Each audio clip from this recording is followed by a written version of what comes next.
Just don't tell my son, because he's a Cowboy fan, you know, but, no, this is so perfect, because, the passion Paul shows for the Green Bay Packers is the way he lived his life. And, where's Roy? Yeah. And he did such a great job in explaining really who Paul was, and he's known so much longer than I have, that I really understood, and, was so gratified that I was able to spend time with him. Paul's passion extended to his family. When we would sit around and have conversations, early on when I smoked cigars, and Paul smoked at that point too, I shouldn't say that, but we would sit there and have a drink. You would? We would talk about family, and you guys all need to know, and I know you do. The pictures are so such an example of that, how much he loves you, and how much of him you have. Don't ever doubt yourself in that regard. I mean, and what passion that he had for Michelle, that they showed for each other. I was privileged to work with Michelle, and that passion she showed in all sorts of ways, and I know she probably had that before she met Paul, but for sure Paul brought more of that out in her. The passion he had for golf, it just was through his entire life. That's why it was so cool for me to be a friend of his. I think it was the last time I really had a chance to talk to him. He did a couple things that I'll probably never forget.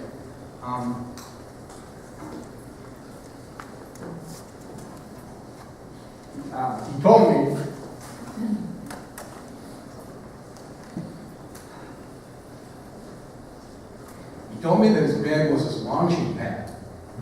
You know? Now, when I first heard that, I go, wow. What does that really mean? It really talks about Paul's attitude. It wasn't a drop-off point. It was a launching pad. What an amazing thing for a man to say in the spot he was in.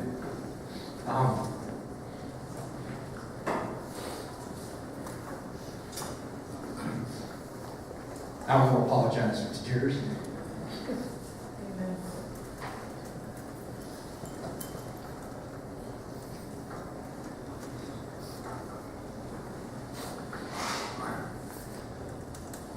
So,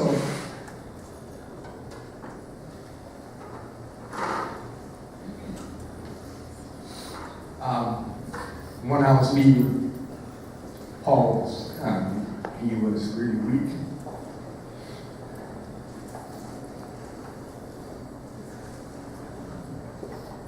But he wanted to see me to the door. He got up and walked to the door. What a man. And I just thank the family for being here and for doing the things you've done to show us who Paul is, and I appreciate it so much. Sorry. Thanks, Dave.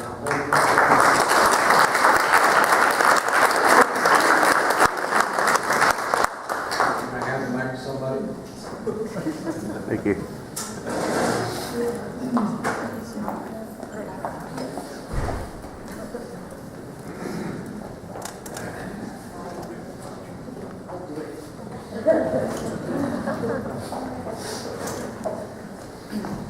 Hello. Hey. Hey. Hello. So, my name is Sarah. I'm Paul's youngest daughter. I live in the Bay Area with my husband Matt and our 2 boys, Carter and Zach.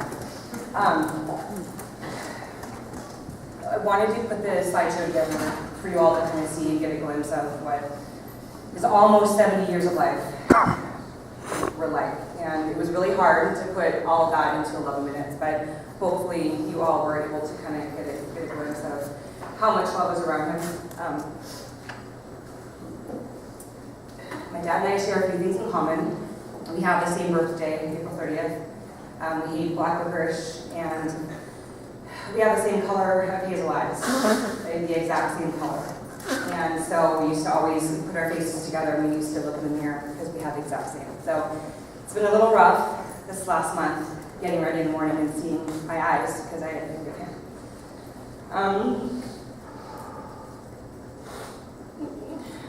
my dad and I's relationship was very special. We lived up in the same house from 6th grade on. We didn't live in the same city or even the same state.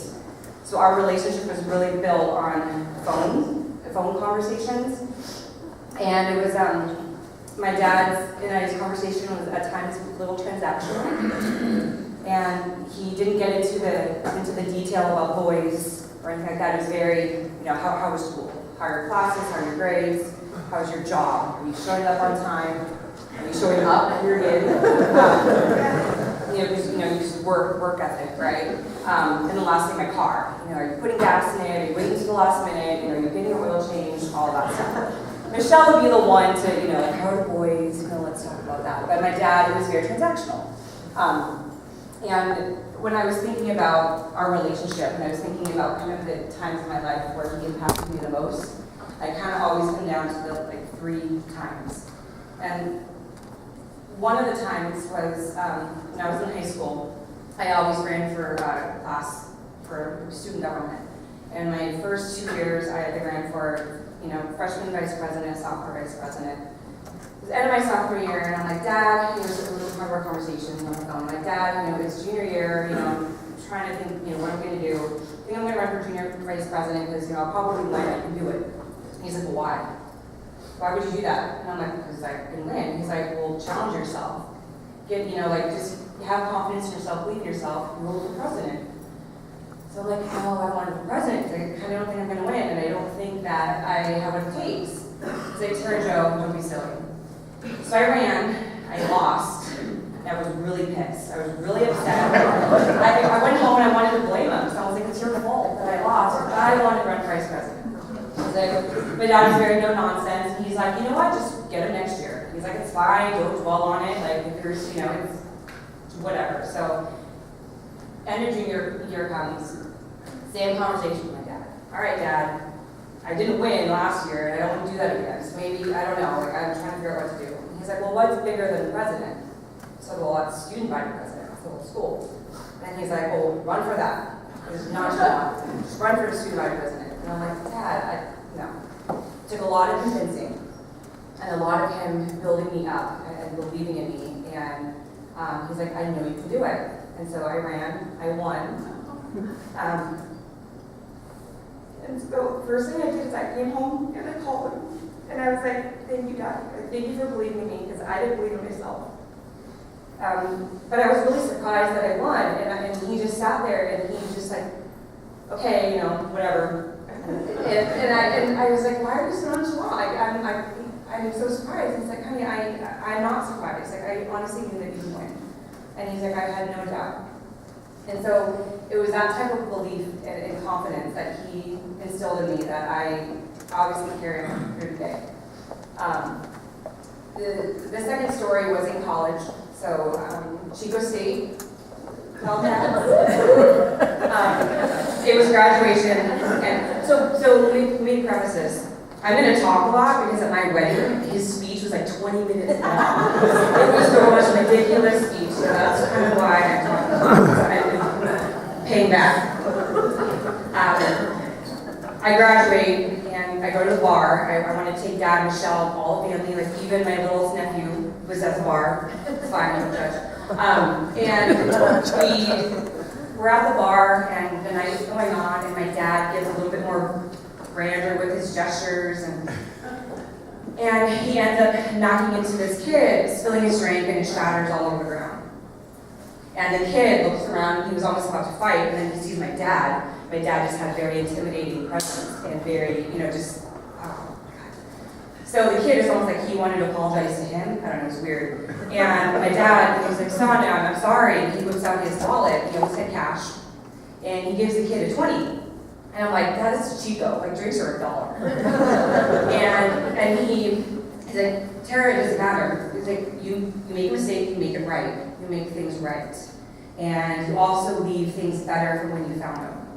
And that was always his philosophy about just making it right. Yeah, it was a spilled drink, but it stuck with me. It stuck with me. So the third moment is obviously, it was these last 3.5 years.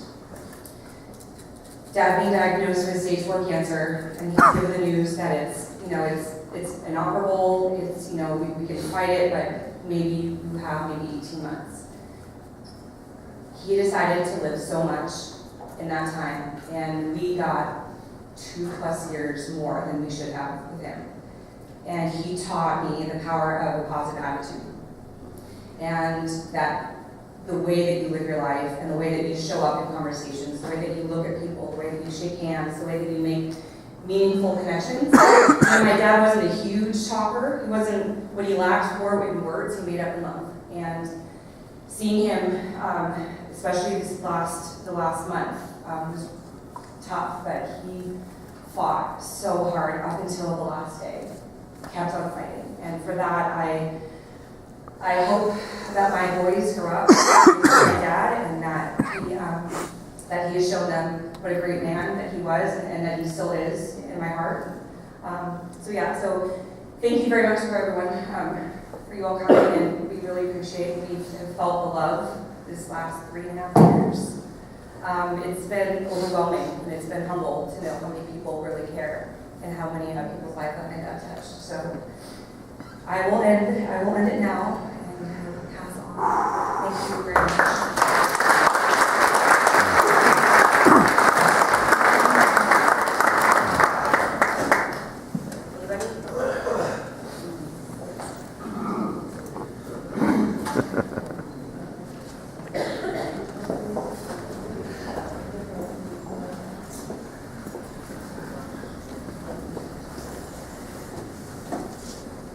You can do this, brother.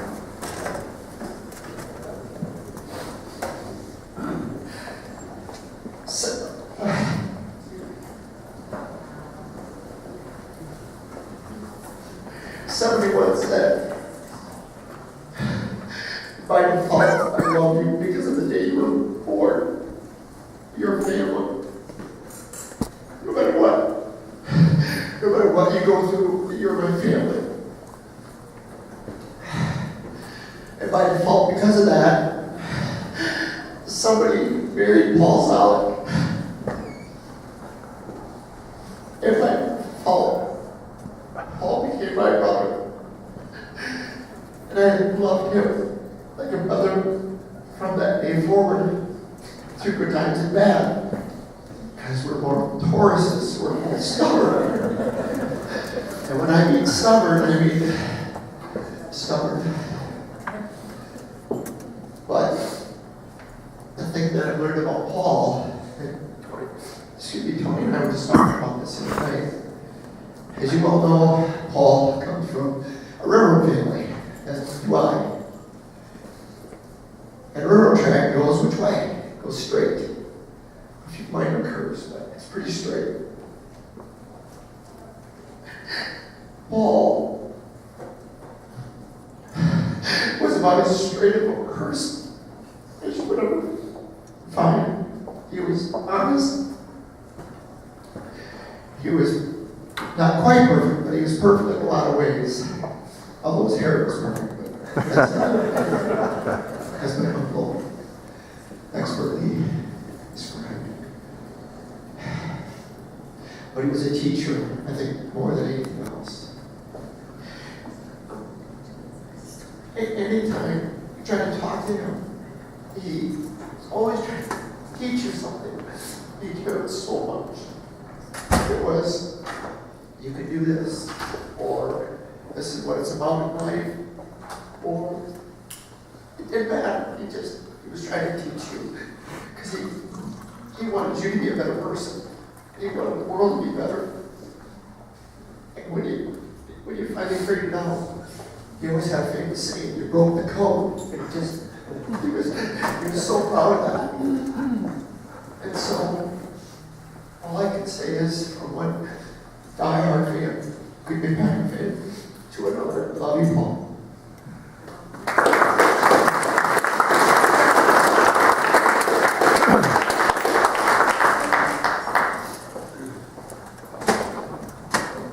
My name is Marvin Akins, and I was one of Paul's long-term golfing friends.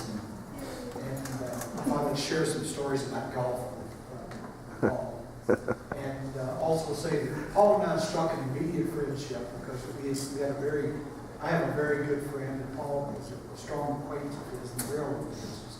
And we shared some stories about him.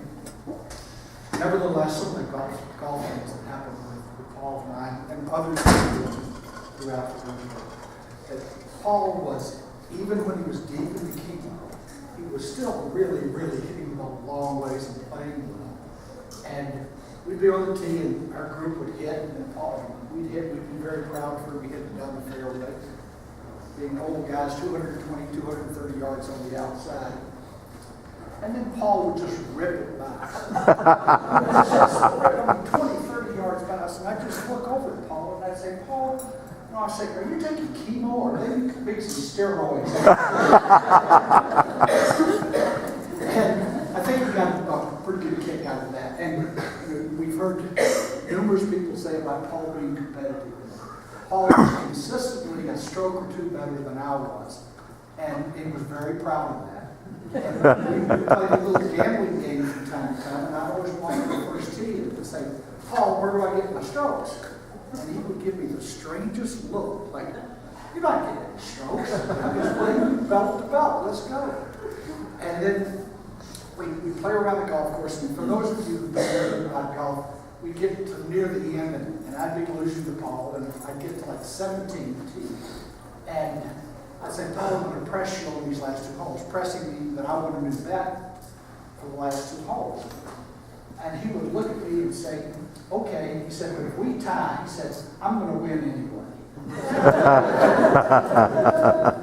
We went several years ago with a group, and there's at least two of us here today, up to come on, Dave, help me out. Chambers Bay. Chambers Bay. A group went up there, and I don't think any of us liked the golf course, but we had a hell of a good time there. And that was just the season before they were playing the Open there. And we'd driven in Paul's Sequoia. And we're coming back, and it's late afternoon, early evening, trying to find a place to have dinner. And I drove us off on the side somewhere. I thought I knew someplace, and I couldn't find it. We ended up in a little cowboy bar in Washington. And we're sitting there having dinner, and Paul all of a sudden gets up, and he goes into the drinking side of this little restaurant. And I see him peeking in, looking around. And he comes back, and I said, Paul, this is a cowboy bar. I said, why are you in there? And he said, well, I was just checking it out to see if it was the same kind of cowboy bars or country bars that they have in Wisconsin. And I said, Paul, go to that cowboy bar. Good way to get your ass kicked.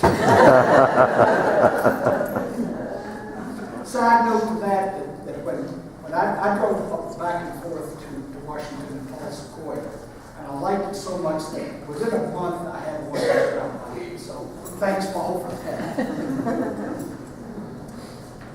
But Paul to me was a very special guy.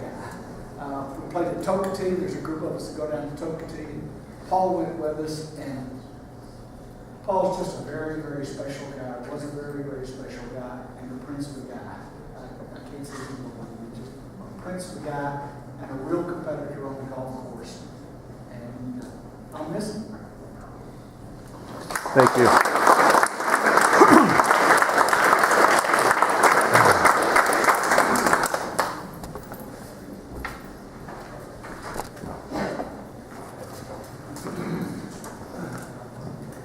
It's me again. Just a little story. I'm not going to take as much time as my little sister did, but at any rate,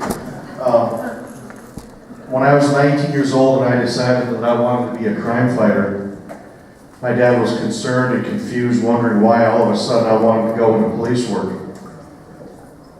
At any rate, through that confusion, he pushed along. He paid for my police academy training. And I was fortunate enough to meet a girl in that academy, my little deputy. I ultimately married her. But he loved cop stories. He loved listening to the things that I did on the job. And I was fortunate enough to have him ride with me as my co-pilot during a night shift. So he was wanting to look like an undercover cop, just dressed all, sophisticated. hair looked all nice and neat, but I kept the windows rolled down, so when I drove fast, the hairspray wasn't quite working. But at any rate, we get an alarm call at a business up in the north end of town.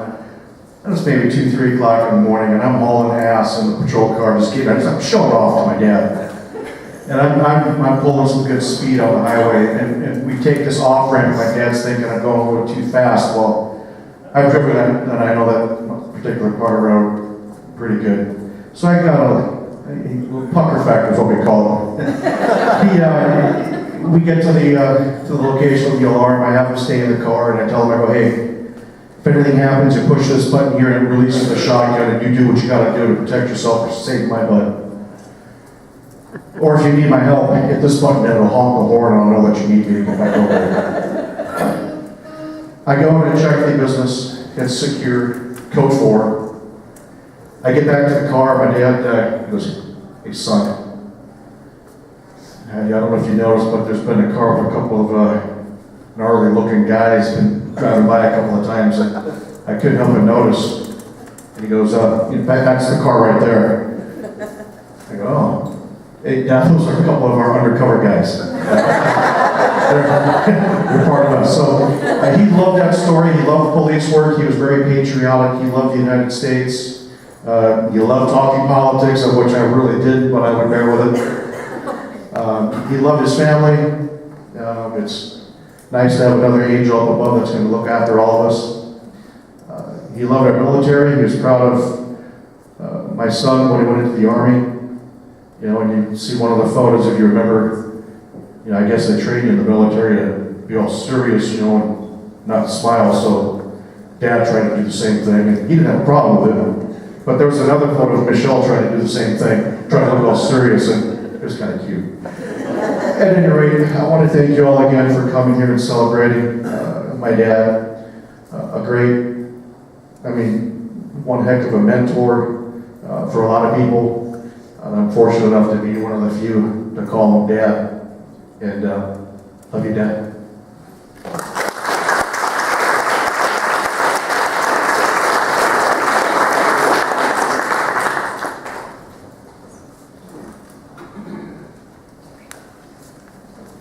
Okay. If anybody feels the urge to speak, feel free to pick up the mic. In the meantime, there's plenty of food left over. Talk stories, enjoy yourselves, take in the photos, and thank you again, I appreciate it.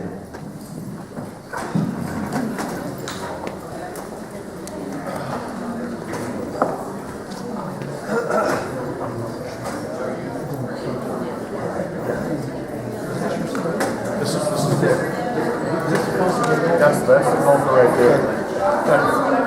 Mark, how you doing, sir? You're welcome to go to Tokatee with us. We have a hell of a good time sitting around drinking, smoking cigars, telling you about y'all.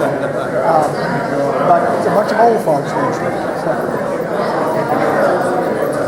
So you're welcome to go ahead and contact me.